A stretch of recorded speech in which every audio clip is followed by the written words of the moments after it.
હવે સીમર બંદર ભગવાન ભરોસે હોય એવું લાગી રહ્યું છે। એક બાજુ વર્ષો જૂનું શ્રી જગજીવન બાપુ આશ્રમ હિન્દુ ધર્મનું આસ્થાનું પ્રતીક અને એની બાજુમાં અંગ્રેજી દારૂની દુકાનો શરૂ થઈ જવા રહી છે। છેલ્લા 2-3 વર્ષથી સીમર બંદર મીડિયા જગતની અંદર ખૂબ જ ધૂમ મચાવી રહ્યું છે।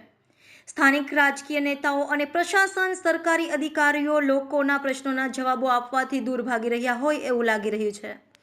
પર્યાવરણ પ્રેમીઓમાં આક્રોશ। ઉનાના દરિયા કાંઠે મેનગ્રેવ ચેરના વૃક્ષોનું નિકંદન કાઢી નખાયું। ટુરિઝમ વિકાસ નામે ઉનાના સીમર બંદરના ખડા બંધાણા યોજના ભૂતકાળ બની જશે। એક સમયનું રાજાશાહી ગણાતું સીમર બંદરને ભૂતકાળ બનાવી આ સમગ્ર વિસ્તારને દીવ કેન્દ્ર શાસિત સંઘ પ્રશાસનને હવાલે કરી દેવાતા આ વિસ્તારને ભવ્યાતિભવ્ય રીતે ટુરિઝમ વિકાસ તરીકે વિકસાવવાની તડામાર તૈયારીઓ ચાલી રહી છે।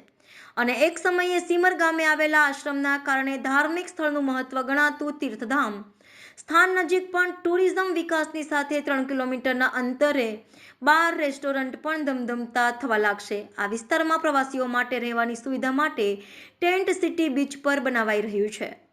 સમગ્ર વિસ્તારને હરિયાળી ક્રાંતિ બનાવવાની તૈયારીઓ ચાલી રહી છે, તો બીજી તરફ ટુરિઝમ વિકાસના નામે દરિયા કિનારે પાણી વચ્ચે કુદરતી પ્રાકૃતિક સૌંદર્ય પર્યાવરણનું નિકંદન કાઢી દરિયા વિસ્તારના મેનગ્રેવ ચેર વૃક્ષોના મોટા પાયે નાશ થઈ રહ્યો હોય અને કુદરતી દરિયાઈ ખાડી ઉપર પાળા બાંધકામ જેસીબી તથા ટ્રેક્ટર દ્વારા પૂરજોશમાં દરિયાઈ ખાડીમાં પાળા બાંધવામાં આવી રહ્યા છે। 10 વીઘા જેટલી દરિયા કિનારે ખારા પાણીને આગળ વધતા અટકાવવાનું કામ કરતા કુદરતી ઉગતા દરિયાકાંઠા વિસ્તારમાં મોટા પ્રમાણમાં મેનગ્રોવ ચેર, ઘી દરિયાઈ જીવસૃષ્ટિ અને સમુદ્રમાં વસતા જીવોના સઘન રક્ષણ અને સંરક્ષણ કરવા બ્રિજનું જળમૂળથી નાશ કરી દેવાતા પર્યાવરણ પ્રેમીમાં ભારે ચકચાર મચી જવા પામી છે।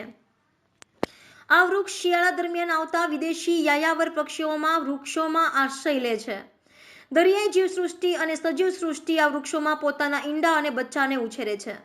હાલમાં વિશ્વના દેશો ગ્લોબલ વોર્મિંગની અસરોનો સામનો કરી રહ્યો છે, ત્યારે પર્યાવરણ અને દરિયાકાંઠો બચાવવાના ભાગરૂપે પર્યાવરણીય મહત્વ દરિયાઈ સુરક્ષાવાળા તરીકે કામ કરતા 10 વીઘા જમીનના વૃક્ષોનું નિકંદન કાઢી નાખતા તત્વો ઉપર શું વન્ય વિભાગ ઉચ્ચ અધિકારીઓ પગલાં ભરશે કે પછી હોતા હે ચલતા હે તેવું અપનાવવામાં આવશે? મેનગ્રેવ માટે અગાઉ નામદાર ગુજરાત હાઈકોર્ટમાં થયેલી જાહેર હિતની અરજી, તેમાં નામદાર ગુજરાત હાઈકોર્ટ દ્વારા આ વૃક્ષોને કાપવા પર મનાઈ હુકમ ફરમાવવામાં આવેલ છે, પરંતુ ઉનાના સીમર ટુરિઝમ વિકાસને ડેવલપમેન્ટ પ્લાનની આજુબાજુમાં આવેલા વિસ્તારમાં મોટા પ્રમાણમાં મેનગ્રેવ ચેરનું નિકંદન કાઢી રહેવામાં આવી રહ્યું છે। બંદર વિસ્તારમાં માછીમારો પણ મોટા પાયે રિક્ષા તેમજ ટેમ્પો ભરીને વૃક્ષો લઈ જાય છે અને કટિંગ કરે છે।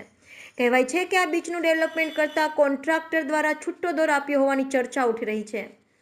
તંત્ર જવાબદારો સામે કડક કાર્યવાહી કરે। સ્થાનિક વન વિભાગ તથા રેવન્યુ વિભાગ સહિતના જવાબદાર અધિકારીઓ દ્વારા આંખ આડા કાન કરવામાં આવતા હોય તેવું પર્યાવરણ પ્રેમી લોકોમાંથી ચર્ચાઓ થઈ રહી છે।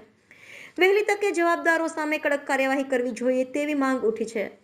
સંવાદદાતા જયેશ સાખટ સાથે દીવ મિરર ન્યૂઝ, ઉના।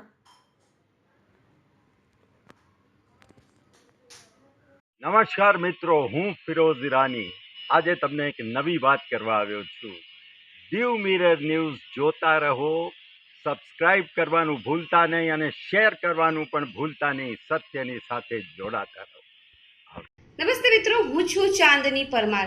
આપની મનપસંદ ચેનલ એટલે કે દીવ મિરર ન્યૂઝ ચેનલને લાઈક કરો, શેર કરો અને ફોલો કરો, અને હા, તેમાં દરરોજ તાજા સમાચાર જોવાનું ભૂલશો નહીં। નમસ્કાર દર્શક મિત્રો, હું છું પાયલ બામભણિયા। આજના મુખ્ય સમાચાર, દેશ વિદેશ, ગુજરાત રાજ્યના તાજા બ્રેકિંગ સમાચાર નિહાળો દીવ મિરર ન્યૂઝ ચેનલ પર દરરોજ રેગ્યુલર।